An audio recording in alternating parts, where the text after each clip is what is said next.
എല്ലാ പ്രിയപ്പെട്ടവർക്കും യേശുക്രിസ്തുവിൻ നാമത്തിൽ വന്ദനം. നമുക്കൊരു ചെറിയ വാക്യത്തെ കുറിച്ച് അല്പനേരം ചിന്തിക്കാം. സദൃശവാക്യം 17-ാം അധ്യായം 22-ാം വാക്യം. സന്തുഷ്ട ഹൃദയം നല്ലൊരു ഔഷധമാവുന്നു, തകർന്ന മനസ്സോ അസ്ഥികളെ ഉരുക്കുന്നു.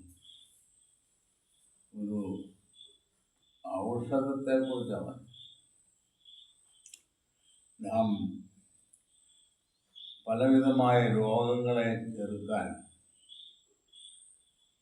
പ്രതിരോധ മരുന്നുകൾ, പ്രതിരോധ ശേഷിയുള്ള ആഹാര പദാർത്ഥങ്ങളൊക്കെ ദിനംപ്രതി കഴിക്കുന്നു. നമ്മുടെ ആരോഗ്യം നിലനിർത്തുന്നു. എന്നിരുന്നാലും പലവിധമായ മാരക രോഗങ്ങൾ നമ്മളെ കീഴടക്കുന്നു. അത് മാനവരാശിയുടെ ജീവിത ചരിത്രത്തിൽ അനുദിനം അങ്ങനെ സംഭവിച്ചുകൊണ്ടിരിക്കും. ഇവിടെ ജ്ഞാനിയായ ശലോമോൻ പറയുന്നത്, സന്തുഷ്ട ഹൃദയം നല്ലൊരു ഔഷധമാണെന്ന്. അതൊരു മരുന്നാണ്. സന്തോഷമുള്ള ഹൃദയം ഒരു ഔഷധമാണ്.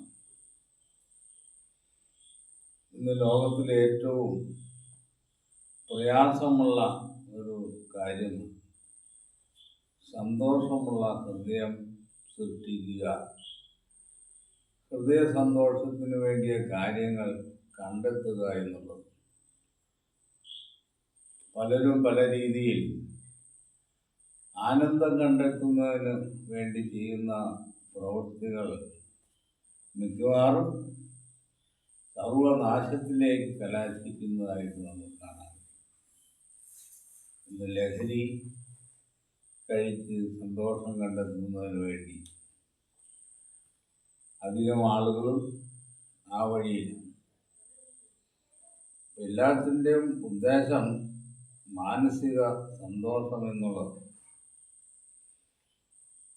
പല കൊലപാതകങ്ങളും താൽക്കാലികമായ ഒരു സംതൃപ്തിക്ക് വേണ്ടി ചെയ്യുന്നു. ഹീനകാര്യങ്ങൾ വഴി സന്തോഷം കാണുന്നു, നല്ല കാര്യങ്ങൾ വഴി സന്തോഷം കാണുന്നു.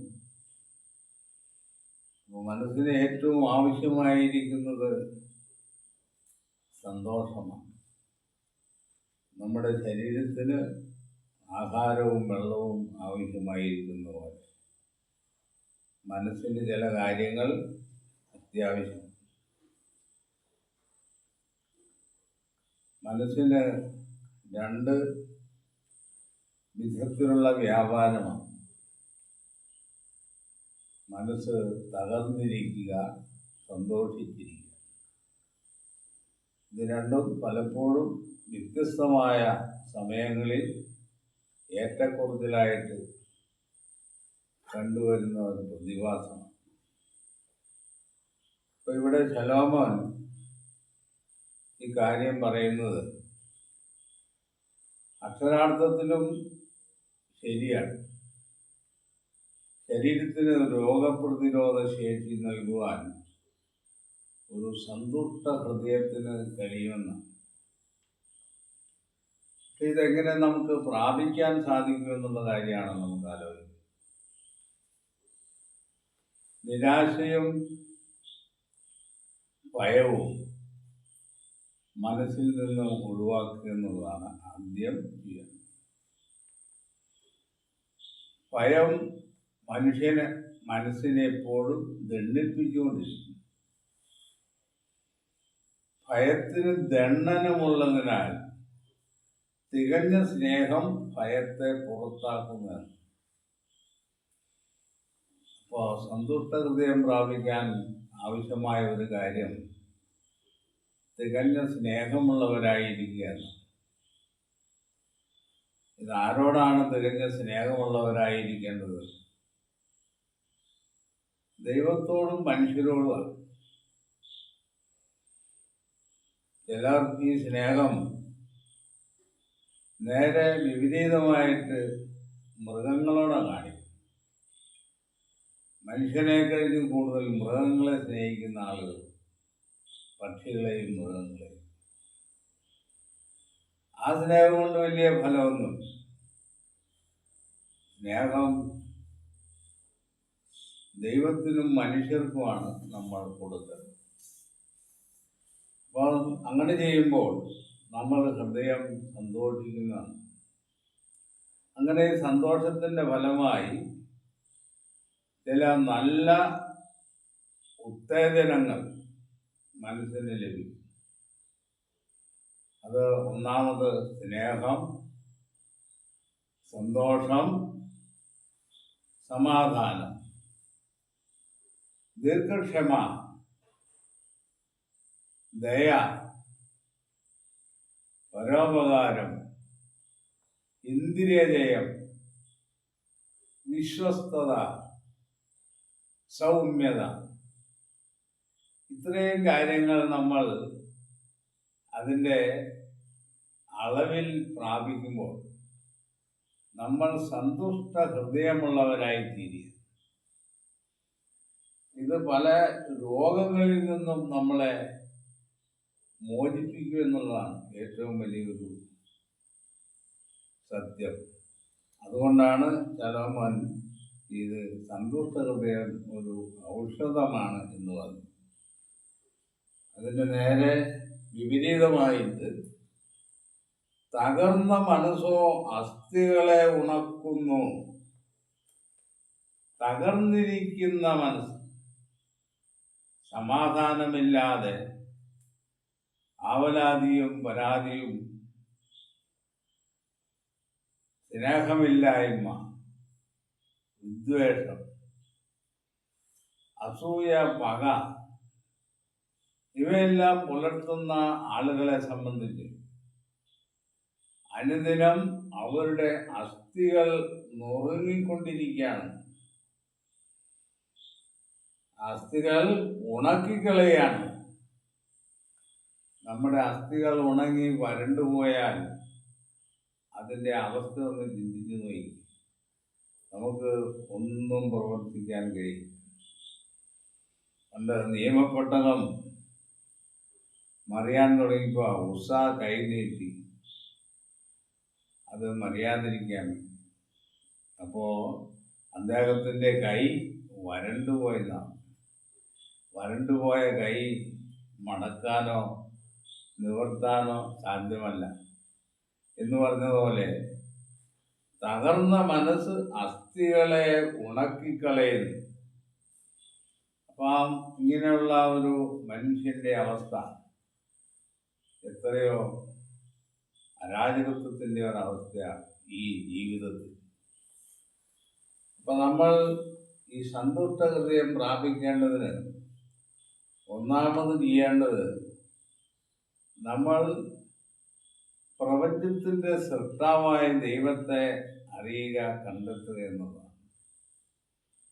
രണ്ടാമത് ചെയ്യേണ്ട കാര്യം ആ ദൈവത്തിൻ്റെ വഴികൾ പഠിക്കുക, അനുസരിക്കുക എന്നുള്ളത്. ഇത്രയും കാര്യങ്ങൾ നമ്മൾ ചെയ്തു കഴിയുമ്പോൾ നമ്മൾക്ക് ദൈവം തന്നെ ഒരു സഹായവും പരിചയവുമായി തീരുന്നതാണ്. ഇന്ന് ലോകത്തിൽ അനേകരും പലവിധ കാര്യങ്ങളെ ആശ്രയിച്ച് ഭയമില്ലാതെയും ശങ്കയില്ലാതെയും ജീവിക്കുന്നതിന് വേണ്ടി ആഗ്രഹിക്കുകയും പ്രവർത്തിക്കുകയും ചെയ്യുന്നു. പക്ഷെ അതൊന്നും നമുക്ക് ശാശ്വതമായ ഒരു ശാന്തിയും സമാധാനവും തരുവാൻ കഴിയുന്നതല്ല. നമ്മുടെ കർത്താവ് ഈ ഭൂമിയിൽ വന്നപ്പോൾ തിരിച്ചു പോകുന്നതിന് മുമ്പ് ശിഷ്യന്മാരോട് പറഞ്ഞു, എൻ്റെ സമാധാനം ഞാൻ നിങ്ങൾക്ക് തരുന്നു, ലോകം തരുന്നത് പോലെയല്ല എന്നാണ്. അപ്പൊ ഈ ലോകത്തിന് ഒരു വിധത്തിലുള്ള സമാധാനവും ഈ ലോക ഗവൺമെന്റുകൾക്ക് ഒരു വിധത്തിലുള്ള സമാധാനവും മനുഷ്യർക്ക് നൽകുവാൻ സാധ്യമല്ല. ഇന്ന് കർത്താവിൻ്റെ കാലത്തും ഇതുപോലെയുള്ള ഭരണകൂടങ്ങളാണ് നിലനിന്നത്. യഹൂദജാതി റോമൻ സാമ്രാജ്യത്തിൻ്റെ അടിമത്തത്തിൽ സമാധാനമില്ലാതെ കഴിയും. അപ്പോൾ കർത്താവ് പറഞ്ഞത്, എൻ്റെ സമാധാനം നിങ്ങൾക്ക് തരുന്നു. ഇതാണ് ദൈവത്തിൻ്റെ സമാധാനം യേശുക്രിസ്തുവിൽ കൂടി ഓരോരുത്തർക്കും ലഭിക്കുകയാണെങ്കിൽ അത് പൂർണ്ണ സമാധാനമായിരിക്കുമെന്ന്.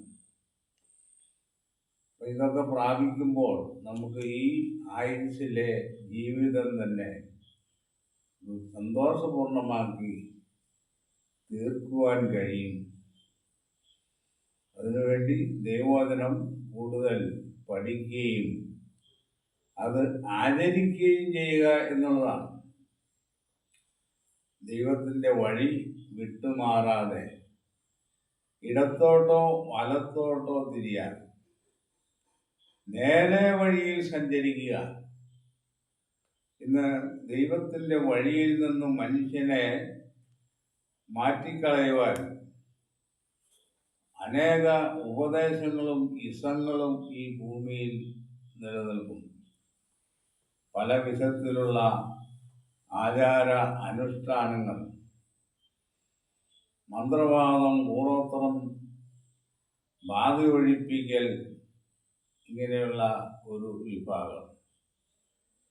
ഇങ്ങനെയുള്ള ദൈവത്തിൻ്റെ ആലോചനയ്ക്ക് വിരോധമായിരിക്കുന്ന ആശയങ്ങളെ നാം എതിർക്കുകയും നമ്മിൽ നിന്ന് അകറ്റി നിർത്തുകയും ചെയ്യുമ്പോൾ നമ്മുടെ ഹൃദയത്തിന് കൂടുതൽ സന്തോഷം ലഭിക്കാൻ ഇടയാകും. അങ്ങനെ ഒത്തിരി കാര്യങ്ങൾ നമുക്ക് ഈ ലോകത്തിൽ അനുഭവിച്ചും കണ്ടും പഠിക്കുവാനും അത് ദൈവഭക്തി ഉള്ള ആളുകൾ തിരിച്ചറിയുകയും യഥാർത്ഥമായതിൽ നിലനിൽക്കുകയും ചെയ്യേണ്ടത് ആവശ്യമാണ്. ഇത്രയും പറഞ്ഞുകൊണ്ട് ഈ വിഷയത്തെക്കുറിച്ച് പറഞ്ഞ് അവസാനിപ്പിക്കും.